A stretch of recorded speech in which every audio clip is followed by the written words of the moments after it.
Another one. We're going to open another one. Oh, next generation cards. 3. 3. Okay, here it is right here. Here they are. Circa 1991. Yes, back then. Golly, 11 years before you were born. Sheesh, I don't need to hear that. Pretty easy to open, actually. They're quite easy to open. Whoa! Holy crap, look what we got. Hey, it's a comic book with Q and Captain Picard, and Captain Picard looks like an old man. The Gift. DC Comics. Holy shit. Yeah. Ding, ding. What's it called? The Gift? The Gift. Yep. Which magazine, which episode is it? Is that 1? I can't tell. Focus, focus, focus. It won't focus. Okay, we'll just get rid of it. Next. Next is Lonely Among Us. Oh no. It won't focus. What'd you do to your phone? There it is. Oh, you fixed it. Lonely Among Us. Lonely Among Us. Okay. Oh, we got a character. It's Jordi LaForge from Reading Rainbow. Lava Button. I don't know why, but He was an engineer who became... Wait, no. Yeah. yeah. Oh, another one. What is this one? Naked Gun. No, The Naked Now. The Naked Gun's original stars and originals. No, The Naked Gun is a joke. A Leslie Nielsen movie making fun of Mission Impossible. Anyway. Mission. Why is he making fun of that movie? I don't get it. We had fun with it. Oh, Warp Drive. Oh no, where'd it go? Friends say thank you. Oh, good. Yes. Ooh, Heaven. Haven. Haven. Heven is heaven. It's got an A, so it's a heaven. Haven. Whatever. Ugh. Now, what is this one? 10 forward. That's the bar where they all drink synthahol. It has no alcohol in it, so you can't get inebriated. One of the good things of Star Trek, yeah. Sheesh, at least I don't drink alcohol. It's upside down. What is that one called? Hold on. The last outpost. Oh, this is where they met the Ferengi for the first time. That's a Ferengi, and he's got a Ferengi whip, and it's an energy whip, and look at it in his hand. Right there. Oh, my thumb is pointing. That's an energy whip. That thing. Yep. That little curvy thing. Yeah. It's an Ferengi energy whip. What is this? Hide and Q. Q looks like he's trying to pretend to be Data. How weird. That's messed up. Yeah, it is. Uh-oh, we got another The Enterprise, right? one. USS Enterprise. Hey, that's a good one. Goody. Justice. I don't think I ever saw that one. Whoa. Defensive shields. Huh. Why they got a picture of Captain Kirk? Because he's very defensive. I think Captain Picard is quite offensive, actually. Okay, next. Yes. Now, good cards. Wait, do we have to stop the video? No, we don't. These are good cards. But did you say we have to make them No, stop? let's not. Keep going. Okay. These are good cards. These are 1991, 25th anniversary. That's exactly half the lifetime ago. But now it's 50th anniversary like 2 weeks ago. How you like that action? These are probably worth some money, and we're ripping them open anyway. We got 10 more left. We got a whole box. You haven't opened them all. I didn't. Yes, you did. You opened this whole box. Hey, a Star Trek plate. I got like tons of those downstairs. Phasers. Yep. Hey, court martial. That's a real good one. It's when he first got the dress uniform with all his medals on it. The medals were down here. That's okay. Ooh, another DC comic. The Argon Affair. Wait a minute. Argon Affair. Yeah, you're right. With an exclamation point. Oh, now we can. Oh, I love this one. The Conscience of the King. That's one of my favorites. That's I forgot his name. This episode revolves around the guy named Kodos the Executioner, who was a governor of Tarsus 4 when a famine broke out.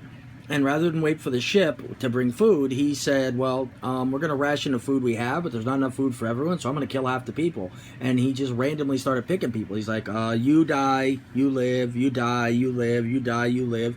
And he like was splitting up families, and he was like killing a husband but leaving a wife alive, and then like killing a wife and leaving a husband alive, and then like killing a bunch of kids and leaving their parents alive, and then like killing the parents and leaving a bunch of kids alive. And he's like really weird. And her later on, 20 years later, his daughter goes around trying to kill all the witnesses who actually saw the killing take place. And this guy was number 7. Kirk was number 6. God, I forget. God, Kevin O'Reilly. Kevin O'Reilly was number 5, and they actually almost got him. They did get this guy with the mask on, though. He died. They didn't get Captain Kirk or O'Reilly. Failure. Oh, yeah, failure. Epic. No, got him. Anyway, this is the motion picture, right? Yes, the original motion picture. Or No, Enemy Unseen. That's a book. Oh, is that a Katayan? Is that a cat character? Oh, hold on, let me see if we can get close to it. No, it looks like a dog character. Okay. Never read that book. Dagger of the Mind, that's a good one too. That is Simon Van Gelder. He was the second in charge at the administrator at a prison rehabilitation plant, and the head bad guy was using a mind wiping device that would cause pain to people if they tried to remember that he was using the mind wipe on them, and he got Simon Van Gelder and like hit him real hard with the mind wipey thing, and Captain Kirk and Spock had to like mind meld with him to figure out he's not a bad guy. That guy. Oh, the alternative factor. That's the weirdest episode ever. Obviously, some of the people that wrote the episodes were doing drugs. What the hell? What do you mean? It was a real weird episode, man. Like alternate universes and all that stuff. Home is the Hunter. That's one good book. I read that one. Squire Gatos. This is my favorite episode. This is where Q comes from. This episode, Squire Gatos, is where they got the idea for Q. The Squire Gatos is a baby Q. He's like 8 or 10 years old in human years. But he goes around terrorizing Captain Kirk because he thinks Captain Kirk's a playmate of his. Hey, you got a checklist. Yep. Dun dun dun dun dun dun. These are all the... We got all these. These are, and all these too. Oh, see? The actual checklist is number 159. It's right here. So you can automatically check that off since you already have the dang card. Yeah, that's pretty good. Hey, the menagerie, right? Yep, that's what it says. Menagerie. Communications. Uhura runs it, but in the cartoon, it's run by a Katayan, a cat girl. She's like a cat human person. Wait, why are you saying that? It is. In the cartoon, it is. No, it's still Uhura, isn't it? No. In the cartoon, it's a cat girl. She's Katayan. Half cat, half human. You can be a cat in the game. Are you trying to spoil this story for everyone so whenever they try to watch Star Trek? No, spoiling the story is telling you... Yes, I'm spoiling the story. Take that. Put it in your pipe and smoke it. What? No! Oh, gosh darn. Oh, Taste of Armageddon. That's a real good one, too. The girl, Judy 6 or whatever her name is, says, they will beam down right here. And she walks out there and waits for him, and then they beam down. People on this planet are fighting a war with computers. You see, they were dropping fusion bombs on everything, and it was going...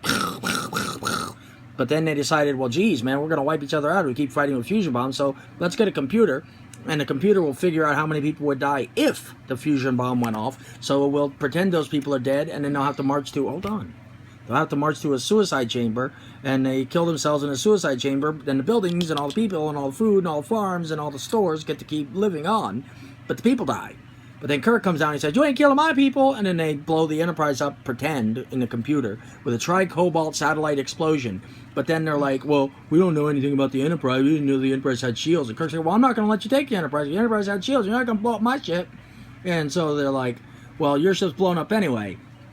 So, Kirk stops him from fighting the war with computer, and he like blows their computers up. Like, now you really have to blow each other up. And they're like, well, we don't want to blow each other up. He's like, well, then you got to make peace. So they make peace. So there. And this is Sulu. Sulu, Chief Helmsman. He was originally the botanist in the first 5 episodes, but they changed him from being a botanist to being the helmsman, to flying the ship. Yep. And him and his husband won a Nobel Prize. And I can't believe we're seeing a picture of him while he's doing this. He's fencing. You should take fencing. I wanted you to take fencing at Kenmore. God, I don't want to do that. You should learn how to fight with a sword. Your dad knows how to fight with a sword. But they have really pokey things that will really try to poke you. You wear giant, thick outfits like Kevlar, and you can't get poked with it. And it goes like this. It goes, and it can't hurt you. Tomorrow is yesterday. It's pretty good when they go back in time, and an airplane sees them, and they're like, oh, God, no, we're like a UFO.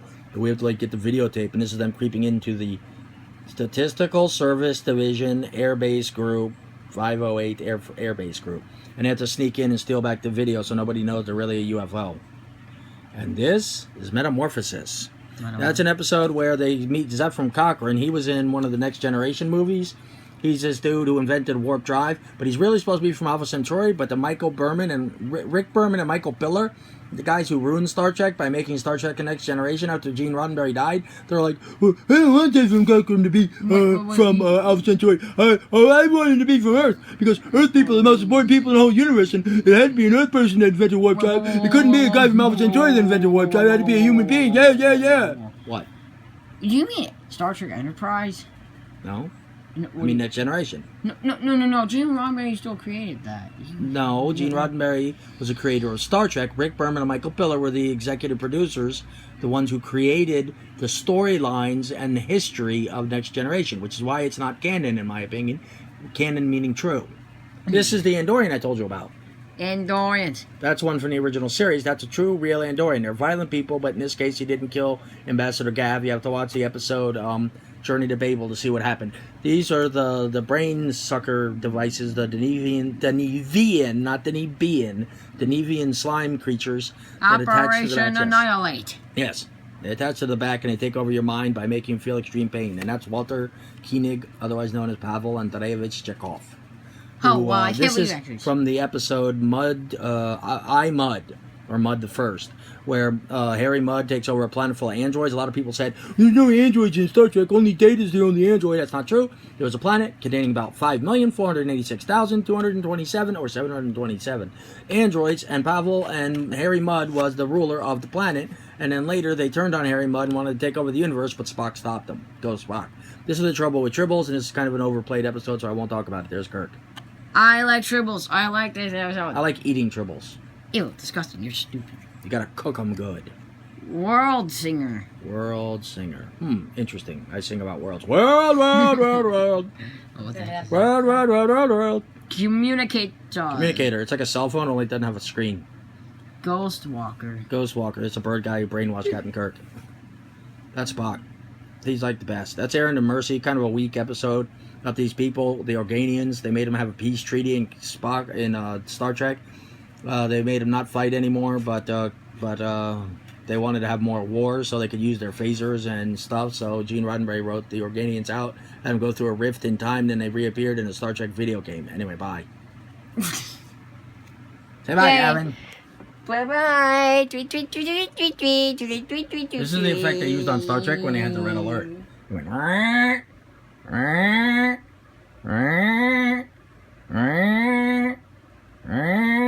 say bye, JSB. Bye-bye. Say bye, Gavin. Bye-bye.